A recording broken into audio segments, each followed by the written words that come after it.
ስለት ብቻ ልንገራችሁ። ስለት ማለት እግዚአብሔር ይሄን ብታደርግልኝ ይሄን አድርግልሃለሁ የሚባል ጉቦ አይደለም፣ መታረቅ ስላለበት ነው።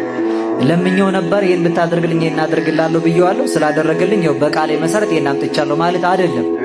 ስለት ማለት ስለት ማለት ምን መሰላችሁ?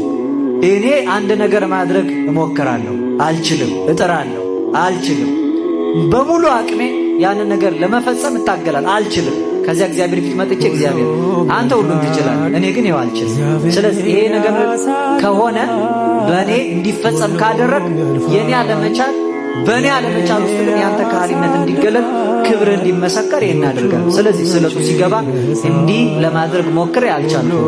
እኔ ያልቻልኩትን ኃይልን በምትሰጠኝ በአንተ ሁሉን ብችል ይሄን ነገር መሰከር፣ የኔ አለመቻል ያንተ መቻል ግን እንዲገለጥ፣ የኔ ደካማነት ያንተ ኃያልነት እንዲመሰከር፣ የኔ ስንፍና ያንተ ብርቱ መሆን ግን በአደባባይ እንዲነገር ይሄን አመጣለሁ ብሎ መናገር ነው። ስለት ማለት እኔ አልችልም እግዚአብሔር ይችላል ማለት ነው። እኔ አልችልም ያከበራቸው እግዚአብሔር ቅዱሳን ሁሉን ይችላል።